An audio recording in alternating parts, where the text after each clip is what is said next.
Terima kasih kepada 6 orang yang berhormat yang telah berbahas tentang soal isu jerebu yang melanda negara. Dan saya faham tentang soal kebimbangan yang disuarakan dan kita tidak boleh menerima masalah jerebu ini sebagai menjadi satu norma kepada negara kita atau kepada rantau kita. Itu yang saya fikir menjadi pokok kepada kesaan-kesaan daripada rakyat yang juga turut disampaikan oleh wakil-wakil rakyat tanpa mengira parti pada hari ini. Pertama, yang berhormat Jelutong tentang kerjasama dengan KKM. Memang di dalam mesyuarat Jawatankuasa Induk Jerebu dan Cuaca Kering Kebangsaan, kita telah adakan 2 kali mesyuarat, Mei 2023 dan September 2023 sejak saya ambil alih. Dan kesemua pemegang taruh hadir termasuk KKM dan juga KPM. Dan dalam keadaan ini semua pandangan-pandangan tentang soal apa tindakan yang perlu diambil dan sebagainya kita telah bagi pandangan tersebut kepada KKM. Dan kalau kita ikut daripada pihak KKM sendiri, semua penyakit berkaitan dengan jerebu seperti penyakit kronik pernafasan seperti asma, kronik paru-paru dan sebagainya boleh dirawat di klinik-klinik kesihatan KKM di seluruh negara. Begitu juga klinik persendirian ataupun hospital swasta juga memberikan rawatan dalam penyakit-penyakit tersebut. Dan KKM sememangnya memastikan bekalan ubat-ubatan dan consumable item dengan izin di semua fasiliti KKM bagi rawatan penyakit berkaitan jerebu mencukupi. Dan seterusnya tentang tindakan di bawah rang undang-undang ataupun Transboundary Haze Act yang sering dicadangkan. Kita sebagaimana saya pernah maklum sebelum ini, pihak kerajaan kita meneliti kewajaran penggubalan RUU Jerebu Rentas Sempadan kerana dia agak teknikal dan mencabar apabila ia melibatkan perundangan rentas sempadan. Dan daripada maklumat yang kita terima, misalnya sebagaimana yang disebut tadi di Singapura, mereka ada perundangan tersebut tetapi untuk menguatkuasakan memang tidak mudah.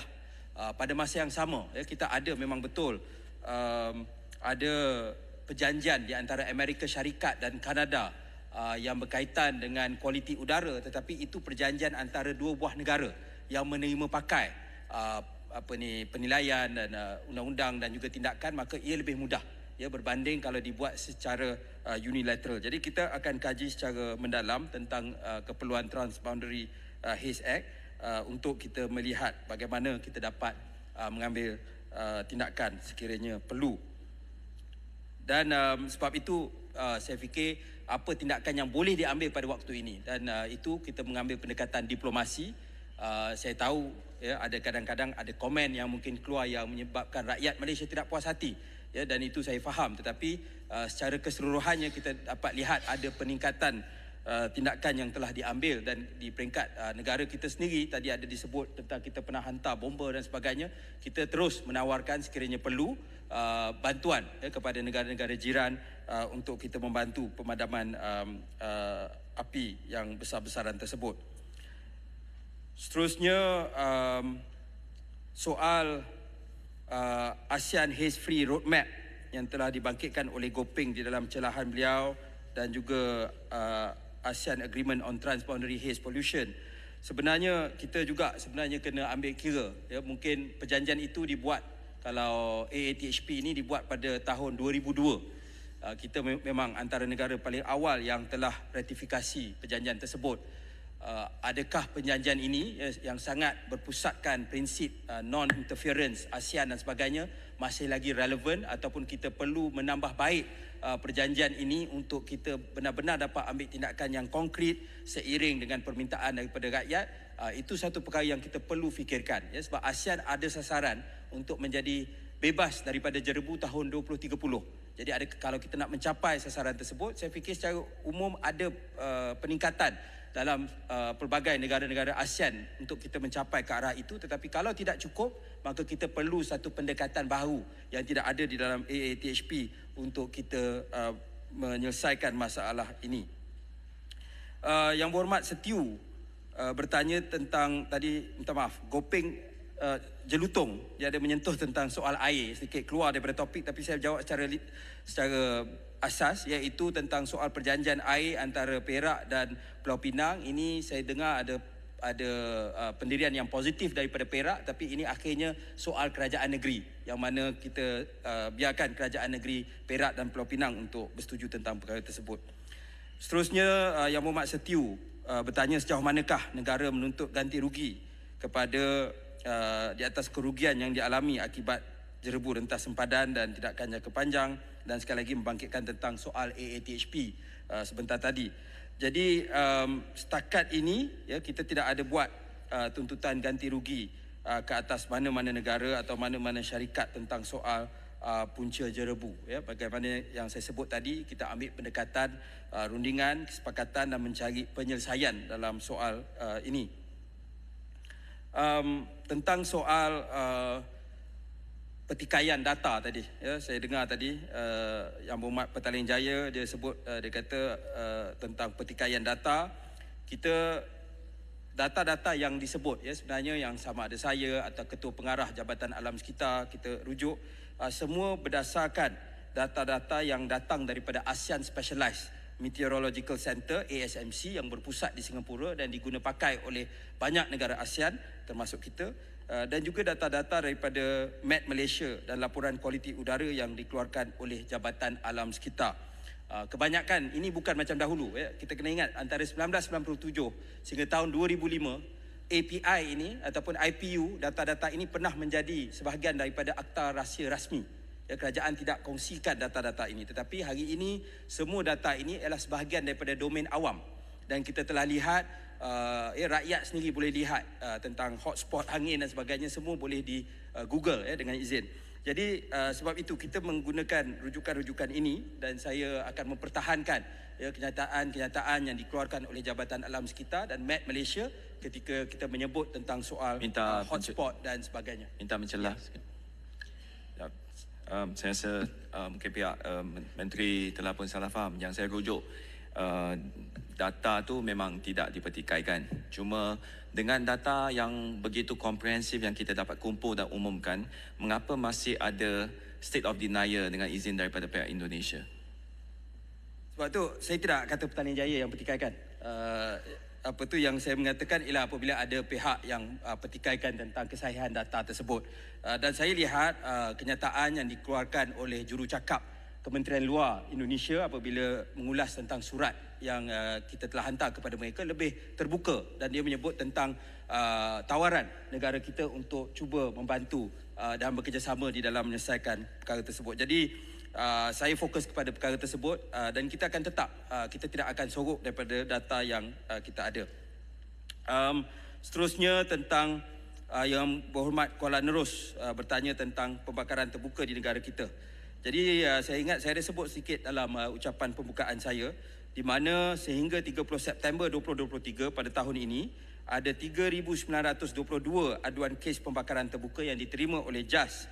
80% melibatkan pembakaran sampah sarap. Dan dari tindakan penguatkuasaan JAS telah mengeluarkan field citation sebanyak 493, notis arahan 137, kompaun 41, penyediaan kes siasatan dan dibawa ke mahkamah jumlahnya 6. Ada 2,000, hampir 2,800 kes di dalam pemantauan JAS dan 1,171 aduan pembakaran yang dirujuk kepada agensi lain. Dan bagi 6 kes kebakaran besar yang berlaku di dalam negara, tindakan yang diambil adalah notis arahan, kertas siasatan dan juga kompaun kepada premis atau pelaku yang melakukan kebakaran. JAS juga memantau pelaporan titik panas yang dilaporkan oleh pihak ASMC dan membuat siasatan dan tindakan selanjutnya sekiranya berlaku kebakaran. Terdapat 702 kes hotspot yang telah disiasat oleh JAS dan hanya 480 hotspot yang berasas dan telah diambil tindakan. Tapi yang saya nak maklumkan juga, kalau kita banding dengan pada waktu-waktu kemuncak jerebu ya, tahun 2015, 2019, pada tempoh yang sama, kita dapat lihat satu penurunan yang ketara dari segi hotspot yang berlaku di dalam negara, dan ini bagi saya satu pengiktirafan kepada kerja-kerja JAS dan pihak berkuasa yang lain. Di kalangan feedback yang ataupun maklum balas yang kita terima daripada KKM, Kementerian Kesihatan, pemantauan penyakit semasa jerebu menunjukkan peningkatan kedatangan pesakit asma sehingga 2.5 kali ganda pada minggu EPID 40 iaitu 1 hingga 7 Oktober 2023 berbanding minggu EPID 20 sehingga 39 di 7 daripada 15 fasiliti kesihatan sentinel yang dilanda jerebu. Manakala bagi penyakit upper respiratory tract infection dengan izin terdapat peningkatan kedatangan pesakit sehingga 2 kali ganda pada ME 40 berbanding purata ME 20 sehingga 39 di 8 daripada 11 fasiliti kesihatan. Bagi penyakit konjaktivitis, peningkatan kedatangan pesakit adalah sekali ganda pada ME 40 berbanding dengan purata ME 20 sehingga ME 39 di 5 daripada 11 fasiliti kesihatan. Jadi jelas daripada segi kesan kesihatan itu kita boleh lihat. Yang berhormat Kubang Krian, mantan Menteri Alam Sekitar, telah menyebut tentang mengapa adakah kerajaan boleh mewartakan kawasan tanah gambut untuk mengelak berlakunya kebakaran, dan kita sambut baik perkara ini dan kita akan terus berbincang dengan kerajaan-kerajaan negeri yang kita tahu ada bidang kuasa ke atas tanah. Tetapi di dalam pembukaan ladang-ladang sawit, sememangnya ladang-ladang sawit yang baru memang tidak dibuat lagi di dalam kawasan tanah gambut.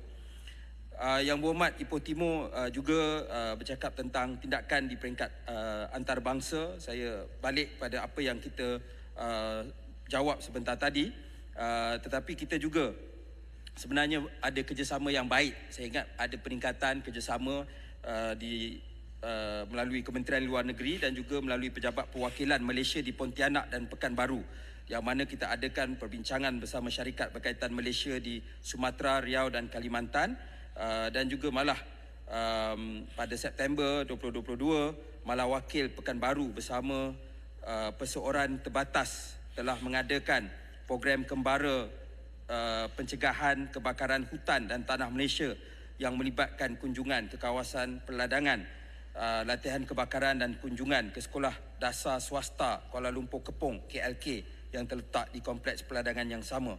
Terkini pada Ogos 2023, Pejabat Perwakilan di Pontianak bersama FGV Kalimantan telah menyumbangkan sebanyak 6 unit pam air bagi membantu mencegah dan memadam kebakaran hutan di Kalimantan Barat sekiranya berlaku. Jadi dari segi kerjasama, kita telah lihat satu kerjasama yang baik di antara pihak kerajaan Malaysia, pihak syarikat-syarikat Malaysia di sana dan juga pihak pemerintah Indonesia di pelbagai peringkat. Seterusnya, Yang Berhormat Jerantut bercakap tentang soal penggunaan data-data dan memastikan data-data ini sahih supaya tidak timbul insiden diplomatik. Jadi sebenarnya macam disebut tadi, kita menggunakan data-data daripada ASEAN Specialized Meteorological Center yang diterima pakai di negara-negara ASEAN, dan kita sendiri memang menggunakan itu sebagai sandaran, dan kita tidak ada ragulah terhadap data yang ada di peringkat kita. Dan seterusnya, tindakan kolektif di bawah ASEAN Coordinating Center on Transboundary Haze Pollution, penubuhan pusat ini baru dipersetujui oleh ASEAN pada Ogos 2023 dan ia akan mengkoordinasi maklumat jerebu dan melaporkan semua kejadian kebakaran dan titik panas di rantau ASEAN. Sebelum ini, ia diselaraskan secara interim oleh Sekretariat ASEAN. Dengan penubuhan ini, ia akan menyokong pelaksanaan penuh perjanjian ASEAN mengenai jerebu merentas sempadan dengan lebih efektif dan berkesan. Dan tentang soal apa tindakan proaktif oleh KKM telah mengeluarkan kenyataan media pada 2 Oktober 2023 tentang penjagaan kesihatan semasa jerebu, terutamanya warga emas, kanak-kanak, bayi, pesakit kronik pernafasan dan jantung, ibu mengandung untuk mengelakkan aktiviti luar dan memakai pelitup muka bersesuaian apabila terpaksa berada di luar bangunan. Dan pada masa yang sama, kita juga telah kalau ikut pelan tindakan jerebu kebangsaan juga, kita telah minta pihak Kementerian Pendidikan juga sentiasa memantau keadaan IPU yang terkini untuk memastikan nasihat yang sewajarnya dapat dikeluar kepada sekolah-sekolah di kawasan yang terbabit. Terima kasih. Baik, terima kasih Menteri.